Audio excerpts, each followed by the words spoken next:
A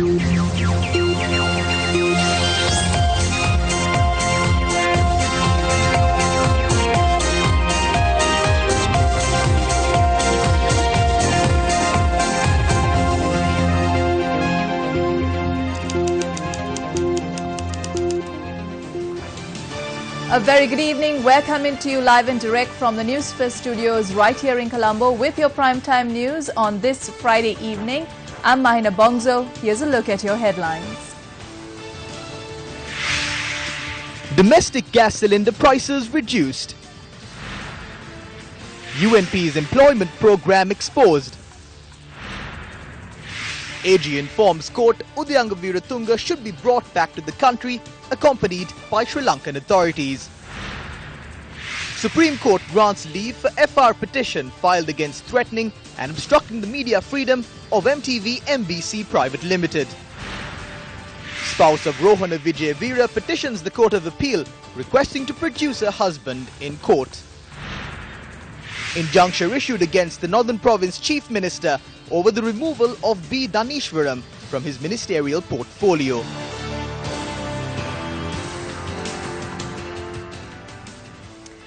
The Consumer Affairs Authority announced that the price of a 12.5 kilogram domestic gas cylinder has been reduced by 138 rupees with immediate effect.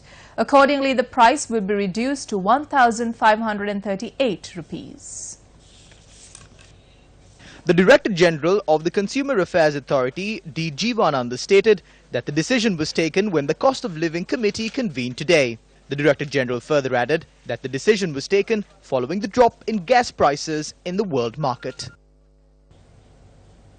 The Supreme Court granted leave to proceed with the fundamental rights petition filed by MTV MBC Private Limited against Colombo Municipal Councillor Kitsiri Rajapaksa for the unruly behaviour opposite the MTV MBC head office on the 4th of April. The group behaved in a threatening and violent manner, causing disruptions to freedom of expression, free speech and media by lighting firecrackers following the no-confidence motion against Prime Minister Ranil Wickremesinghe, which was defeated in Parliament on the 4th of April. The group was led by Colombo Municipal Councillor Kitsiri Rajapaksa. The Supreme Court decided to take up the FR petition on the 30th of January 2019 after considering the facts presented by the attorney representing MTV MBC Private Limited, President's Counsel Sanjeeva Jayawardena. The case was taken up before a bench comprising Chief Justice Priyasad Depp, Sisira Diabru and Vijit Malalgoda. The group behaved in this unruly manner and obstructed media freedom in the midst of police officers following the conclusion of the debate over the no-confidence motion against Prime Minister Ranil Wickremesinghe. There was a clear opportunity to arrest those who were responsible for the commotion at the time. Action could have been taken. However, it is hard to say that any solid action had been taken against these perpetrators at the time. It is a known fact that police officers carry out their duties with much dedication. It is also no secret that politicians constantly interfere in a police officer's line of duty. However, isn't the inaction and failure of certain police officers in Colombo to arrest these suspects an insult to the brave act of the police officer in Mathura who sacrificed his life to serve his country? The National Movement of Web Journalists filed a complaint with the police FCID today requesting for an investigation on the matter exposed by the New York Times. We requested the FCID to immediately conduct an inquiry into this. The truth must be placed before the country. From where did such a large sum of money come from? What was the deal behind this? This needs to be exposed to the country. If this government is terming the Rajapaksas as thieves and have no deal with them at all, this is the ideal opportunity to say to the people there is no such deal. New York Times. An article similar to what was published in the New York Times was published by Reuters in 2015. The illegal body named the FCID has investigated everyone. They investigated for almost a year and a half and the port city was given to that company. Permission was granted for the second phase of the Hambantota port. Again, they say a private company funded Mahinda Rajapaksa's election campaign. They are trying to place Sri Lanka at the center of this tug of war between the western and eastern ends of the world. This is a complete lie. They have failed to carry on as a government and are speaking as heroes after selling off the state resources and privatizing institutions. Did they speak like heroes after constructing things? Those in the government are speaking like heroes after selling off things. This is shameful. It clearly states millions of dollars were given to distribute saris and gifts. Watches with the image of Mahinda Rajapaksa were distributed.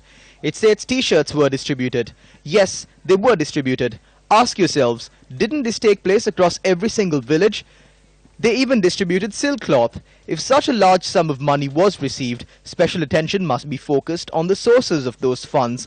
We suspect the Hambantota Port project was launched for this very purpose. Was it forced to incur losses? This needs to be investigated by a presidential commission. If there is a police body named the FCID to investigate fraud, they can produce facts to claim if this is true or false. They must report that to court. Rather than looking into that, reports are being released. Just because it is published in the newspaper, it does not become the truth. It needs to be proven. The government has the power, so why are they not doing it?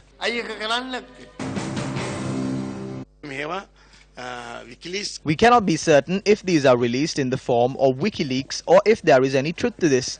This needs to be investigated.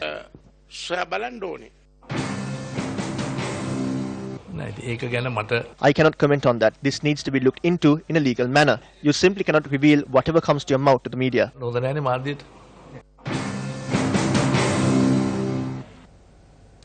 President's counsel Anil De Silva today informed court that his client, former Sri Lankan ambassador to Russia Unga Viratunga, wanted over the MIG deal, is prepared to return to the country.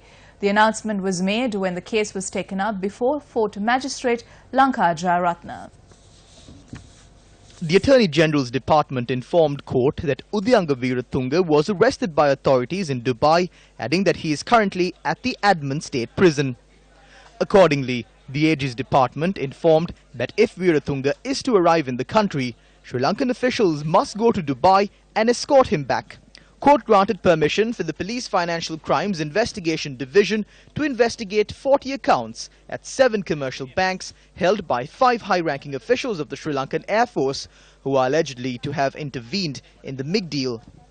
Moreover, it was revealed before court today that a sum of 30.57 million rupees from an account under Viratunga's name at a commercial bank in Sri Lanka had been transferred to an account in the United Arab Emirates 7 days after all accounts under Unga Viratunga's name were frozen by the Central Bank of Sri Lanka. The Attorney General's Department informed court that an investigation has been launched to verify how money was transferred against a backdrop where a court order had been issued freezing his accounts. Fort Magistrate Lanka Jayaratna today ordered for the 8 CDs of telephone conversation recordings from Perpetual Treasuries Limited, which is involved in the bond scam, be directed to the government analyst and a report to be obtained. The Attorney General's Department informed court that certain telephone conversation recordings provided by Perpetual Treasuries in CDs had been tampered with, noting that they were either deleted or distorted. Senior State Counsel Lakmini Girihagama, appearing for the Attorney General's Department, said the telephone conversation recordings had been tampered by CEO of Perpetual Treasuries Limited Kasun Palisena, Chief Dealer Nuan Salgado and Senior IT Officer Sachitra Deva Tantri, and that the beneficial owner of PTL, Arjuna Aloysius, was aware of this. She said the 4 CDs that contained phone conversations that were provided by the company to the Presidential Commission of Inquiry had been tampered with. The Court of Appeal issued an interim order preventing the removal of B. Deneshwaran from the position of Northern Province Minister of Transport, Fisheries and Rural Development. The order was issued after an appeal against the removal of B. Deneshwaran from his portfolio was considered before the Court of Appeal. The petition was considered before a bench comprising of Justices Kumudini Wickramasinghe and Janaka De Silva. B. Daneshwaram was removed from his portfolio of Northern Province Minister of Transport, Fisheries and Rural Development in August 2017. The petition will be taken up again on the 9th of next month. The wife of the founding leader of the JVP, Rohana Vijayveera, filed a petition with the Court of Appeal today demanding the government produce her husband in court if he is alive. Srimati Chitwangani Vijayveera says that Rohana Vijayveera has been missing for the past 29 years. In her petition, Chitwangani Vijayveera states there is no information as to whether Rohana Vijayveera is dead or was murdered, and that not even a death certificate has been issued in his name. The petitioner requests court to issue a habeas corpus to officials to produce Rohana Vijayveera in court if he is alive. 11 parties, including former Major General Janaka Pereira, former Army Commander Hamilton Wanasinghe, former Deputy Minister of Defence Ranjan Wijewaratne, former Defence Secretary Cyril Ranatunga, and former Secretary to the President K.H.J. Vijayadasa, and current Attorney General have been named as the respondents. I asked for a post-mortem a year ago. I still haven't received any response. We have no relationship with them. This is something that I did alone with my children for my family. It is because of the situation we were in. I acted on the opportunities that we got. Convening a media briefing today, the Sri Lanka Freedom Party made a revelation of a new method to provide jobs to the unemployed. The president intervened and abolished the name list of enrollment of graduates, which was politically biased to a party or a faction. But we see another scenario in the Ministry of Power and Renewable Energy. The main factor is the document presented to those who seek employment. In the document, the applicants were asked to write essays on 2 topics. One topic is the service rendered to the country by the United National Party. The second topic is the Ceylon Electricity Board. The address to which the document should be sent to is mentioned in this way. Recipient is Minister of Power and Renewable Energy Ajit P. Pereira, and the address is number 72 Anandakumaraswamy Mawatha, Colombo 7. And this is how the deputy ministers who are paid by public funds recruit people for employment opportunities.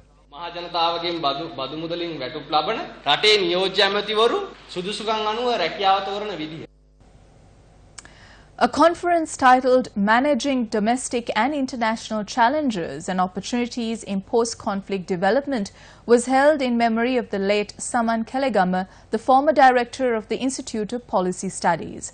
The event was attended by Prime Minister Ranil Wickremesinghe and Minister of Development Strategies and International Trade, Malik Samarawikrama. The infrastructure-led growth is not sustainable in the long term. It has resulted in an ever-increasing debt service burden. We had many options after the end of the conflict. Why this was chosen, I do not know. I have no intention of doing a reform. But what else can you expect when you cannot distinguish that the central bank's duty is to audit the central government debt, and that the Auditor General's duty is to audit the debt of the Republic of Sri Lanka, which is much larger, with the state-owned enterprises, the provincial councils, and the local authority. Then, if we act in that ignorance, this has to be expected. The Auditor General's Department has confirmed the position that the central bank is the government's broker when it comes to borrowing money for the government using the least cost method. The department questions how the central bank can audit the loans they have obtained. The Auditor General's Department also says the country is yet to establish a system to audit foreign loans. Mr. Prime Minister, what you say is patently misleading and far removed from the factual position. Permit us to remind you, the central bank has no role to audit the national debt. The role of the central bank is to ensure the stability of prices and the marketplace, in addition to ensuring the stability of the financial system of our country. The Auditor General and his department have a most specific function in this country. It is the Auditor General who is charged with auditing all government debt, including those of state-owned enterprises. Even the central bank ought to be subject to audit by the Auditor General's Department. Mr. Prime Minister, you claim not to know why the growth was focused on large infrastructure development projects. Let us remind you that no sooner you became the Prime Minister, your minister, Kabir Hashim, as the minister in charge of highways, presented a paper asking to raise 20 billion rupees to fund highway projects. Eventually, this led to the now infamous bond scam. Have you forgotten that it is you who signed off the documents authorizing the raising of $900 million for the Central Expressway Phase 3 project? And we trust that you will remember that your minister, Lakshman Kirialla, broke with traditions and broke the procurement guidelines and conducted meetings with the contractors, causing a breach of due process. Have you forgotten the Rajagiriya flyover and the money spent on that, although the traffic has not abated? These are some examples of you and your government continuing to focus on infrastructure development projects, which you now claim not to know anything about. Mr. Prime Minister, surely enough is enough. What we want now is the plain and simple truth, preferably the whole truth and nothing but the truth. It was revealed at the Presidential Commission today that Sri Lankan Airlines incurred a 4.3 million rupee loss simply due to an amendment to the agreement with Phoenix Duty-Free Services.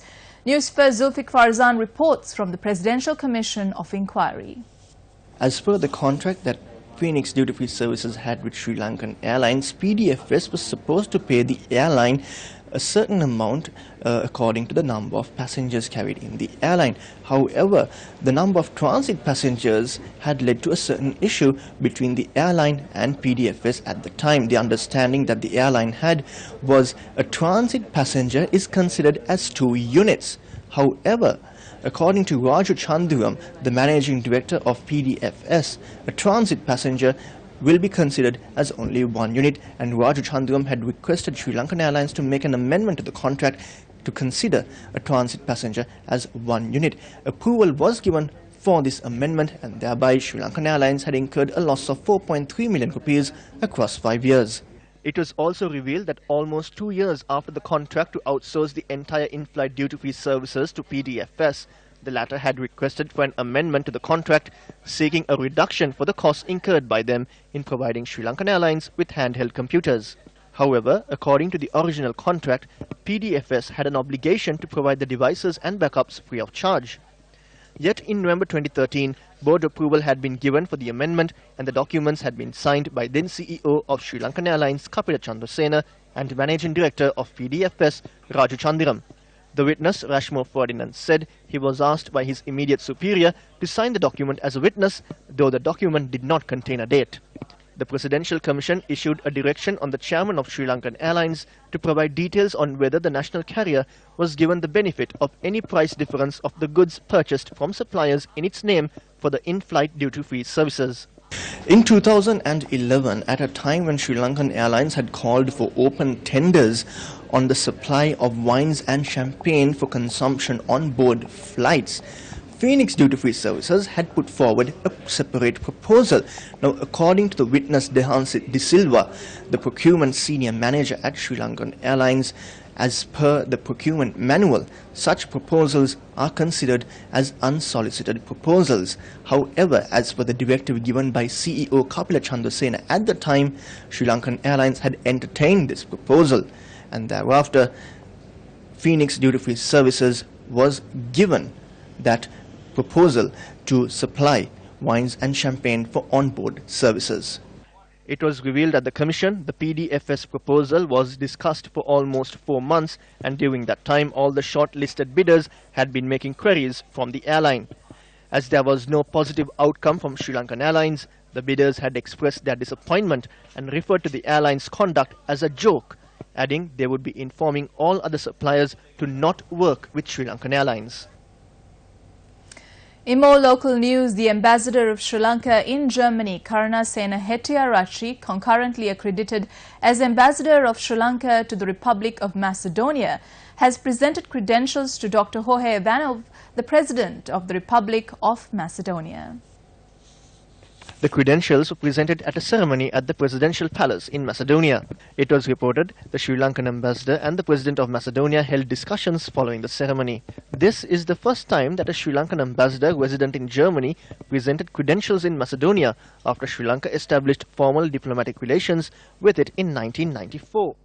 News First extends its best wishes to Ambassador Karunasena Hettiarachchi. The number of students in the school improve and the quality of education improve. We are not a contracting organization just doing cement. I want quality, and quality can come even under trees. Quality can come even under trees. A strong statement made by Prime Minister Ranil Wickremesinghe. Well, it seems that he knows what he's talking about, because there are a lot of children in this country who are receiving this quality education under trees. Let's see how this quality education in the country is being dispensed. On the 17th of May 2016, an earth embankment collapsed onto a building of the Dehi-Ovita Tamil Mahavidyalaya, which is located in the Dehi-Ovita education zone in the Kegalle district. Many months later, this is the present state of Dehi-Ovita Tamil Mahavidyalaya, which fell victim to a landslide as well. This is the Niyandagala Primary School in Tanamalvilla. The only building of this school which was in a dilapidated state was to be renovated with an allocation of over ₹1 million from the Uva Provincial Council. However, the renovations have come to a complete standstill. Several buildings in the Suryavava Mahagalvava Primary School are in a dilapidated state and has severely inconvenienced the students in the school. The school, which boasts of a 65-year-old history, educates around 260 students. However, at present they are being educated in makeshift classrooms. Now, there are politicians in the country who have plenty of nicknames. Our Prime Minister Ranil Wickremesinghe was once called Mr. Clean. However, if you consider the actions of our Prime Minister or Mr. Clean during the past 2 or 3 years, you can decide for yourself how accurate or inaccurate his nickname is for the moment. Now, there are those who aspire to follow in the footsteps of Mr. Clean as well, his so-called disciples. This is one such individual, our Minister of Education. Now, let's take one example that our Minister of Education has done, a certain project that we are going to talk about. That is the project to provide tabs or tablet PCs to advanced level students of this country. Now, what you see behind me here is the tender document listing out the items or specifications required for this tender. It has specifications on RAM, on the display size, on the resolution, on the operating system. It is a very thorough document of requirements to be met by suppliers who will be supplying these tablet PCs to our students. However, this is where it gets interesting. 3 days before the tender is awarded, this very urgent letter is issued under the signature of Senior Assistant Secretary Procurement of the Ministry of Education. Now, this puts one more requirement into this tender document. That is, bidders are requested to provide FCC identification numbers clearly indicating the guarantee code and the product code. Now, for those who are not aware of the telecommunication industry, the FCC numbers for products cannot be gotten in a day, 2 or even 3 days. Now, let's think about the amount of numbers or the mass of products that they need to get FCC documents for. This image that you see over here, let's say, there you go, 195,148 tablet PCs in total, 159,078 for students and 36,070 for teachers. Now, they expected the bidders to get FCC numbers for 195,148 tabs within 3 days. So this is the first instance, or people can think that they had one specific person or one specific supplier in mind to give this tender to, because you cannot get these numbers overnight. Also, once the tenders were handed in, there were 4 shortlisters. These are the 4 shortlisters, the names which we have cancelled out. The value supplied ranges from 5 million to 4 million. Who was chosen? Was it the lowest bid that was submitted? No. The recommendation by the Ministry of Education was to acquire the tablet PCs from the 3rd lowest supplier, the supplier who gave the 3rd lowest bid. So why did they choose this 3rd lowest bid? There must have been a reason, right? Well, there were 2 exactly. And those 2 reasons are health and durability. The most suitable for the health of the children and the most durable. Now this provides more questions than it provides answers, because how did they consider which is healthier for the children? Was the TRC involved? Was there experts in emissions that were brought in to study these devices proposed by 4 different companies to decide which is the most healthiest? What was the criteria for deciding on how durable a product was?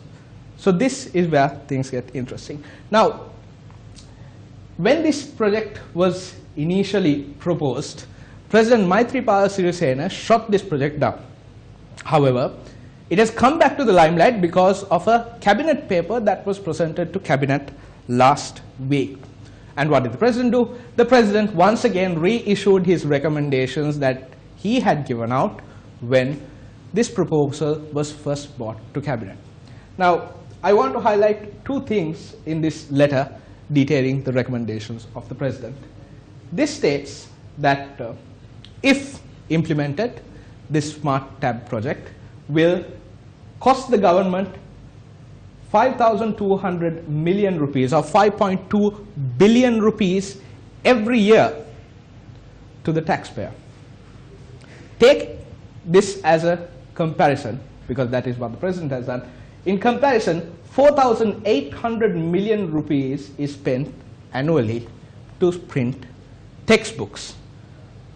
5.2 billion to provide tabs each year, 4.8 billion a year to print textbooks. Now don't get us wrong, we are not against the idea or concept of a smart classroom or tabs being provided to students. But the problem is, shouldn't there be a priority order in how money is dispensed, how the taxpayer money is dispensed? As the Prime Minister said, there are plenty of students who study under trees. There are plenty of schools in this country which do not have roofs. There are plenty of schools in this country which do not have electricity, and that is why budget allocations have been made. So in such a backdrop, what is the priority? What should be the priority? Is it to provide smart tabs to A-level students, or provide basic infrastructure facilities to these children who are in need? Well, the decision is eventually up to the administration of this country, but you can think for yourself on what priority order should be established. Let's listen to what Joseph Stalin of the Teachers Union has to say about this. 5,000 million rupees was allocated for tabs from the 2014 budget. What happened to that 5,000 million rupees? They are saying nothing about that 5,000 million rupees. The Auditor General has also questioned about this. They claim textbooks are heavy to be carried by children. The textbook weight increased when you go up the grades from preschool. Are tabs given to them? Tabs are given to advanced level students. Is this the solution to the issue? This is a joke. In the past, they said smart classrooms will be created. They just created around 50 such smart classrooms, and they claim the education has become smart. This is not the need of the hour. There are many smart things that need to be addressed. We are aware the school in Sirimalvatta collapsed. Education reforms mean equal opportunities. 353 national schools come directly under Minister Akila Viraj Karivasam. Until now, he has not been able to appoint principals for 260 such schools. All we see are acting principals. We are aware the teacher-to-student ratio is 1 to 10. We have a shortage of teachers. They have failed to properly manage the teachers.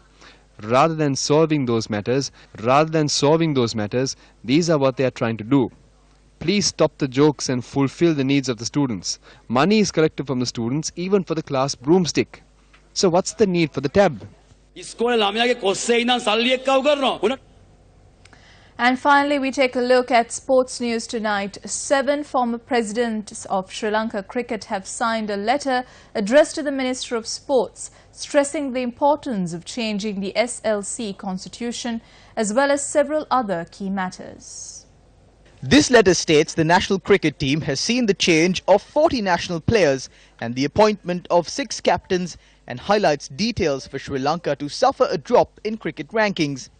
The letter includes information on corruption and irregularities that took place at SLC. It states that the previous administration, who pursued financial objectives, failed to develop the sport. The letter contains details of the recent allegations of pitch fixing and the reason for such allegations to be levelled. The letter carries the signatures of Anna Punchiheva, Vijay Mallasekara, Renzi Vijay Tilaka, Siddharth Vettamuni, Arjun Ranatunga, Jayanta Dharmadasa and Upali Dharmadasa. You asked me the question as to why we wrote this letter to the Minister of Sports. Number of us who are members of the interim committee, starting from Renzi Vijay Tilaka, myself, Hema Kamarasuriya, Arjun Ranatunga, Siddharth Vettamuni, everyone realized the fact that the game of cricket in Sri Lanka has suffered as a result of the instability and the ongoings of what's happening at the cricket board. Now the cricket board, to do any kind of positive action, one must first change the constitution of the board, because the constitution of the board has to change, because we are a very small country. We have about 130 odd people who have the right to vote to elect these officials. The first ever netball match for the Museus Rohini Alas Challenge Trophy will be played between Museus College, Colombo and Gateway International College in Colombo tomorrow. The match will be played at the Royal College grounds in Colombo tomorrow. A practice session for the upcoming matchup was held today.